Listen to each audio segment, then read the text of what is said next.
Hello, everyone, and thanks for joining us for Access City Council. I'm your host, City of Las Vegas Communications Director David Riggleman. Coming up on this show, the 4th Veterans Village opens its doors to house our veterans in need. And we tell you how one veteran in Ward 2 is giving back and making a big difference in our community.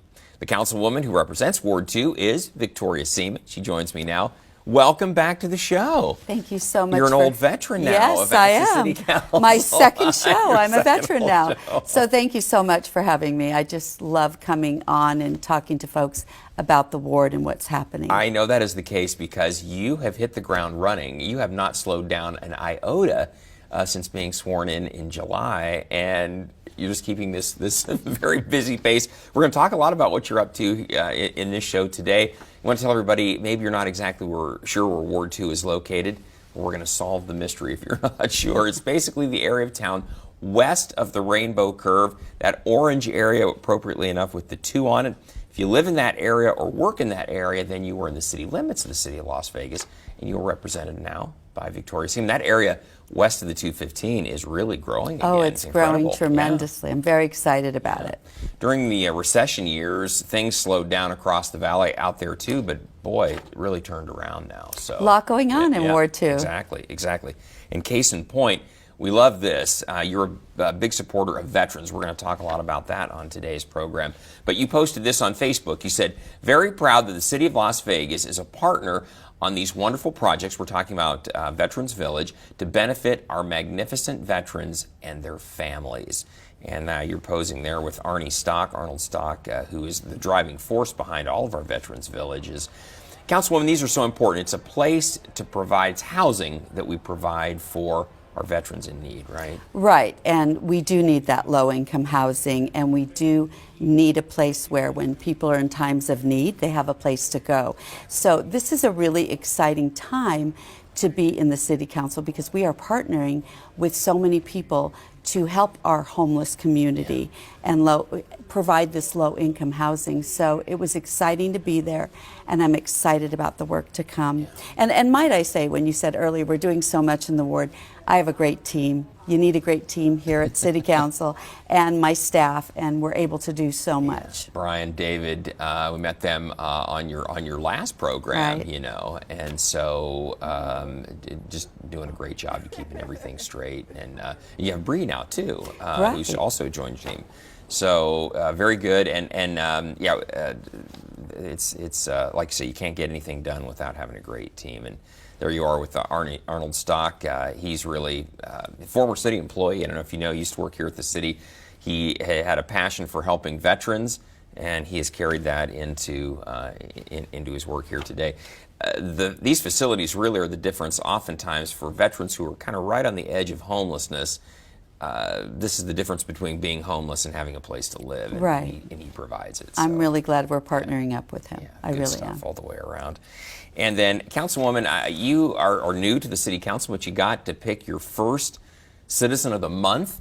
The council rotates. They always will go through and take their turn on choosing a Citizen of the Month. You did that this time. You posted this on Facebook. So proud to have my first Citizen of the Month, Metro Officer Daryl McDonald. He's a true public servant both on and off duty, and he really is. He had an impressive story. He obviously is a public servant as a police officer, but he also does an incredible amount of volunteer work in the community. And this was absolutely a no-brainer when I was asked to pick a Citizen of the Month, because this man, even if you talk to his fellow officers, he's always the one to volunteer for anything that they're doing. And when I met him, and he was actually serving at California Pizza Kitchen in his uniform for a charity. That's right. And that's exactly how I met him. And when I got to know him, I realized that this is truly a man who is giving back. Now, he's an amazing individual. He went to UNLV and studied art. That's right. And so a lot of what he does now, he volunteers to provide art projects for whatever organization might need something. He'll donate art that they can be auctioned off, at silent auctions or at auctions to help benefit whatever charity calls on him. Right, and he won't sell it. He only makes his art to give away to charities so that they can benefit from them. Very interesting. So when I met him and he told me about his art, I immediately recognized some of the art that he had done for some of the charities. See? He's an amazing artist, amazing person, and his story, the day we honored him, was also very amazing to see where he has come from. He had a very rough childhood. And he is giving back to the community, and just a great shining star for our city. He is. And again, a public servant on and off. He's got a heart for obviously protecting the public, and then a heart for helping the public as well. So that's right. So again, he was the first person I thought of when I was asked to have an honoree. So. Well done. Yeah, I think your first choice is an outstanding one. So very good, very good. And then, Councilwoman, I'm excited to talk about this. You've started so many new things since you've been in office, only a couple of months now, but you have a couple of programs you want to tell everybody about. You have Small Business Sundays, right? So tell everybody, what is Small Business Sunday and what are you doing with this? This is an exciting program. This is a really amazing program. What we do is we get small businesses in Ward 2 to reach out to us, and we come out and talk about their business and promote it every Sunday. We have a new business that we're promoting, and this has become very popular. We have a lineup of businesses that we're going out to and filming for this, and it's just a way to get people to know who the local businesses are. We want to support our local businesses, and this is the best way, is to promote them through my social media. Yeah, your social media on Sundays. And I've learned about several businesses that I didn't know about. So I know we were talking about that. I live in Ward 2 as well. It's like I didn't know that this business even existed, but it's a great way for, of course, the business to get the word out, but then for the community to know what's right in their own backyard too. And I want people to reach out to me so we can film their business. So right. If you have a small business out there and you'd like to be a part of this program, I'd encourage you to take advantage of it. You can contact us here at the city, 702-229-2420. And then you also have another program, which we call Breakfast Buzz. And this is just a kind of a informal way to chat with your constituents over breakfast, right? Breaking bread together. I love this Breakfast Saturdays. We do it once a month. We've had 2 already, and we'll continue it because it's a very, very popular event. I mean, people come out. They get to know. You got a big turnout here for this. Yeah. Oh, yes. They get to know their neighbors. They share issues and concerns. And again, there's nothing like breaking bread with your neighbors. You can kind of see from the video, it's just an informal, relaxed way to chat with your neighbors, chat with the councilwoman. Her staff, that's Brian Baltazar there on the right from her team. That's right. They're there as well. So if there's something going on in the ward that you want to make the councilwoman aware of, if you just want to connect with the council office and get to know them, these are great opportunities. It's a very relaxed environment for folks to talk to us about some of their concerns and issues. So again, the next one is coming up on October 12th.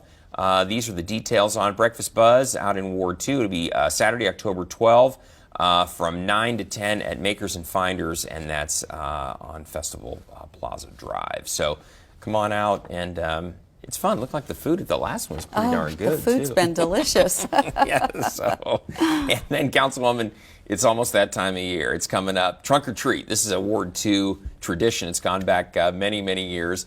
But we take part in Trunk or Treat every year. This is a great way. We'll have a movie. It's going to be Casper, the Friendly Ghost. This is going to be Saturday, October 12th, 6 o'clock as the sun is going down. Now, this is going to be at Bruce Trent Park, which is at Vegas and Rampart, basically. And this is a tradition that we will continue because that movie in the park is amazing. People bring their kids. There's popcorn we provide. And I went to our first movie in the park since I've been elected, which was a couple weeks ago. And it was so exciting to see the kids there. And people come out. I know. They turn out. And in Trunk or Treat, it's a great opportunity. The kids can dress up in their costumes. Absolutely. They can go and get candy at each of the cars that are decorated out there. It's a lot of fun. Absolutely. And we should mention, everyone, it's free. That's right. So it's good. So we encourage you to come out and bring the kids. Exactly. And if you don't have any kids, come out anyway. Yeah, it's a lot of fun. Check out the movie. It's fun. So, well, Councilwoman, again, we were going to talk about some wonderful issues on this program, and to do that, we're going to take a short break right now. But when we come back, we're going to tell you about some efforts in Ward 2 to help our veterans in need. That's next, so please stay with us.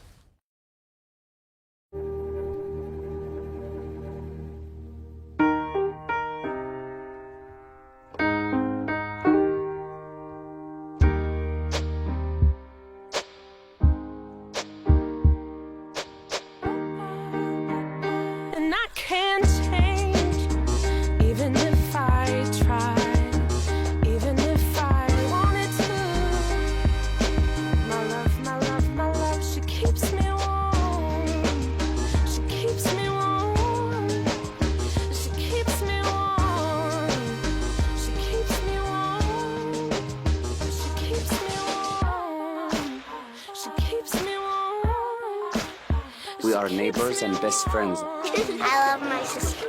My heart doesn't see race. Love is love. Our family is no less than any other family.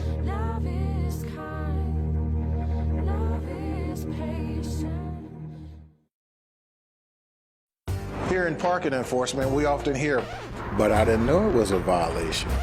so we'd like to clear some of the confusion over the most misunderstood regulations.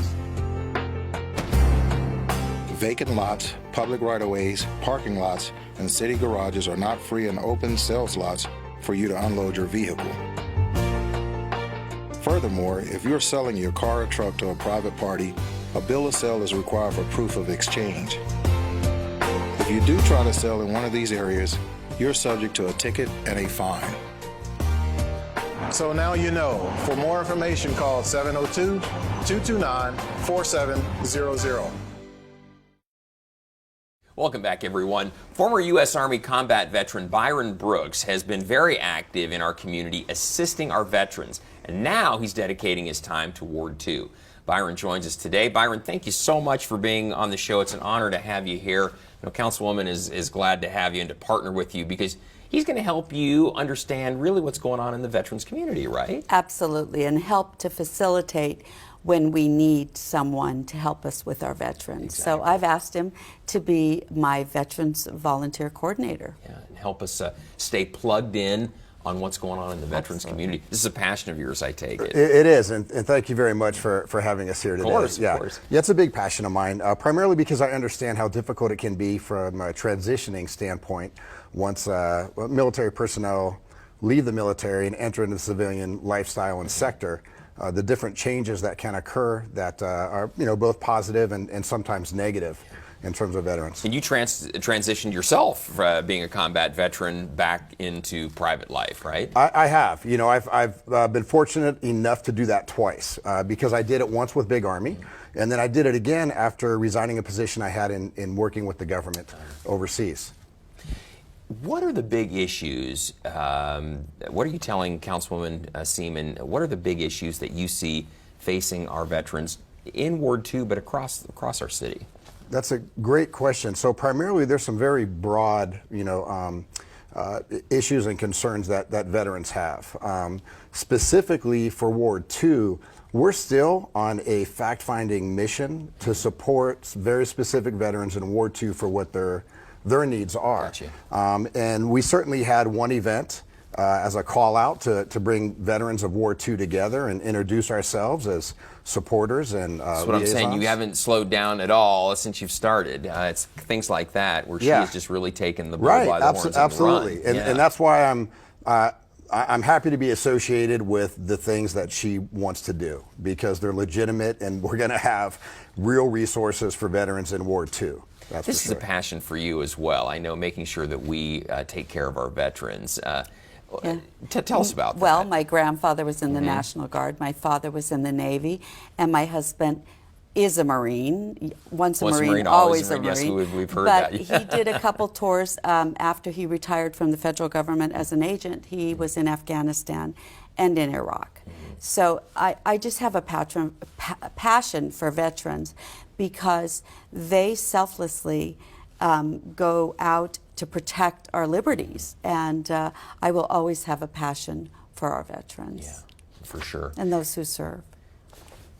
Byron, what as a community, what are some of the things that we can do? I know there's been a lot of encouragement to try to hire vets. Sure. But as a community, what else can we do to support our veterans? So sometimes I think we, like Councilwoman saying, we kind of take for granted they go out and protect us, but then when their tour of duty is over, their time of service is over, we just figure, well, they'll just figure it out when they get back, I guess. Yeah, you know what, on that broad scope of things, certainly job placement is a big deal. Putting veterans back into the civilian sector workforce. Sometimes it's challenging. Primarily, though, I can see it on both sides, both the veteran side and the hiring side from corporations, because veterans are relearning how to essentially describe what it is that they've done in the military in terms of how that experience correlates or relates to a position of management or upper management in a corporate setting. So there's some challenges there, and there's some challenges from somebody who might be hiring veterans and really being able to understand what those capabilities are and what job classification they might fit best in for that corporation. Gotcha.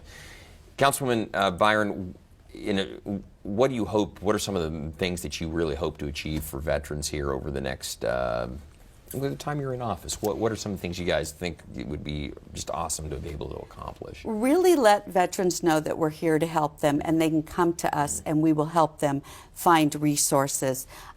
Also, Byron's introduced me to, there's certain classes where people can go out and learn how to detect suicide. Suicide is a huge big problem yeah. amongst veterans, and that's a big concern for me. And Byron, I know that you can talk more about the program that we have, but if it wasn't for him, I wouldn't really know where these resources are. That's so important. Fire service, veterans, police officers, Sure. much higher incident of That's committing right. suicide than dying in a line of duty. Overseas, yeah. And it's exactly. really, I find it highly unfortunate, and I'm very sensitive to that because I know the amount of work and sacrifice, particularly veterans and first responders and everyone truly makes in their line of duty. And to go from a place of overseas where there really is a threatful environment to stateside and not be able to really transition in the best manner, which would lead someone to suicide is something that we definitely want to be able to thwart. Yeah, it's a serious problem. It's a serious problem. It's funny, the fire service, the police departments have crisis intervention specialists. Veterans come home, and without people like you, Byron, to kind of point them in the right direction, they may not connect with those resources as readily as if they were still, active duty. Sure, and I appreciate that. And that's one of the things that we really want to build is that list of resources that veterans have. So if there is an issue or if there's something they're concerned with, they'll be able to know where they can go to seek the help and the guidance that they need. Yeah.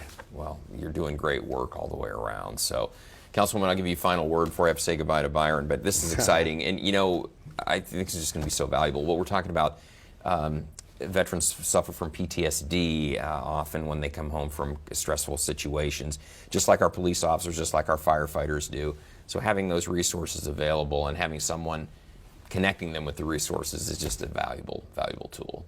And like Byron said, we had our first town hall. We will have many more. And this is for everyone, not just veterans, but people that, families of veterans and people that will come out and learn about how we can help. For sure. Byron Brooks, great to have you on the program. Thank you. I appreciate Keep up your the time. great work. Thank you. And again, as Councilwoman said, Byron does this. He's a volunteer. He does this out of the goodness of his heart. So we need more like you out there. So thank you again. Thanks so much, Byron. And we're going to go ahead and take another short break. But when we come back, you'll meet one of the Senior Citizen Advisory Board members representing Ward 2. That's next, so please stay with us.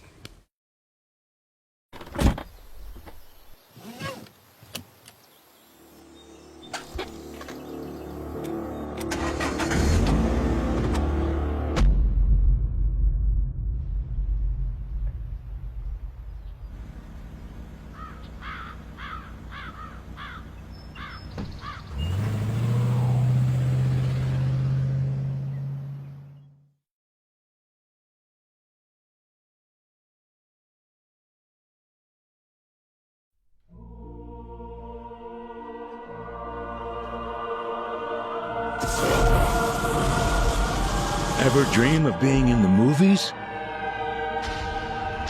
why not bring the movies to you? And cut! Coffee. That was good. We're going to have to go 10 more times. Become a filming location today. Register your home and or business at nevadafilm.com. If anybody needs me, I'll be in my trailer.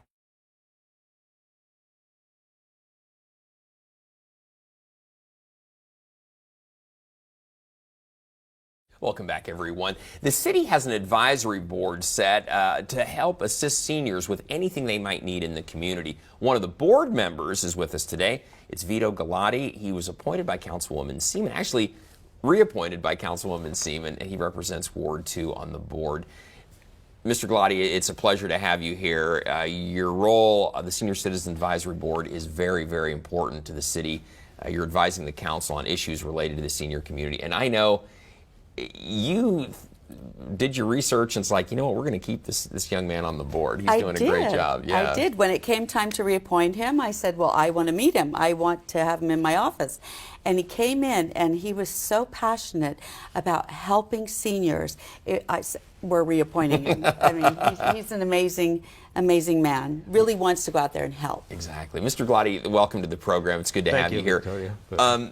Why the passion? Why do you want to help the seniors in the community so much? Well, I have to give you a little bit of background. I've been an educator for approximately 40 years, so I've been dealing with helping young people, and now that I myself am in a position that I am a senior, not only as a selfish way, but actually seeing that my needs, and I realize that other needs, the community, well, we all have the same needs as citizens, and some of them are. And it's a unique in Vegas that I realized, being myself, that my children and grandchildren do not live in Vegas. So there's a certain amount, an element of reaching out. And I, not assuming, but there are quite a few that are in the same predicament that have children somewhere else. Yeah. And as such, being informed is very important for certain things. And but beyond that is I felt that I was doing something for the community. I was taken by where I live in Ward 2. It's a beautiful community. It offers everything. Even though sometimes it doesn't show as a walkability high rate on that, but if you really walk, you find that everything is accessible in certain areas, especially where I am. The awareness issues for seniors. There are so many programs, things that are available that often seniors, especially if they've moved here maybe to retire, just don't know about. Yes, well, that is a main concern, and hopefully we're working in the our committee is to not only to address concerns, specific senior concerns, but also is to centralize the information and hopefully to have all on a central website where easy access. And this way it would make it much easier. It's already challenging to have technology, and the seniors on technology is challenging. So developing something where easy access and having it all there would be very important. So and that's what I've been trying to do, is to reach out and make that connection. Yes. Yeah. So it's valuable to have this kind of insight. You know, you're trying to make a decision as a council member. The council's trying to figure out best course, and to have folks who are really living the experience advising it's a huge help, isn't it? It is a huge help. And one of the things that Vito and I decided to do was have senior seminars to let them know. Very good. And like he talked about, the technology. Well, he is one that will go out and make sure he takes the flyers to the library and different places so that some of those folks who aren't on technology will find out about our events. But it's really important to have those town halls, I think, to let them know what's available to them. And we have one coming up very soon. Yeah, this is really important, everybody. And Councilwoman, when you were in the state legislature, you had really a hand in seeing this legislation come through. But this is a senior guardianship seminar. It's going to take place on Friday, September 20th from 11 a.m. to 1 p.m. And I know some of you, depending on when you see this show, will be after the fact. Obviously, many of you will see it beforehand. But this is going to be out at the West Sahara Library. It's 9600 West Sahara.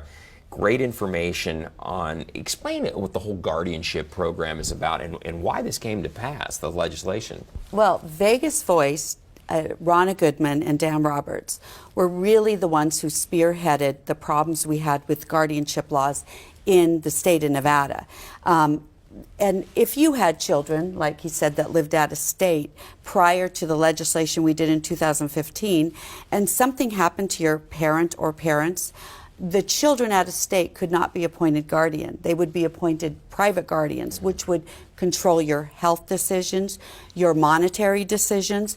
And so in 2015, with the help of Ronna Goodman and Dan Roberts, we changed that legislation. And through the prior years, 2017, they were able to create a lockbox, what's called a lockbox, in Carson City in the Secretary of State's office, where you now can choose your own guardian if something were to happen to you. We had some abuse. We had some abuse. That took April place Parks is now in prison due to the abuse that she caused so many families, thanks to Attorney General at the time, Adam Laxalt, who saw what we were doing through the legislature. It was investigated.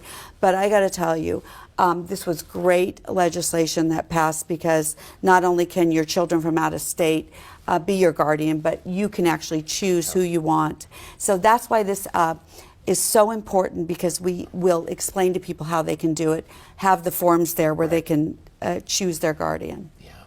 Mr. Galati, I know this type of seminar, this type of information, this is the kind of thing that you guys want to make sure that the public is aware of and plugged into, the senior community specifically. So.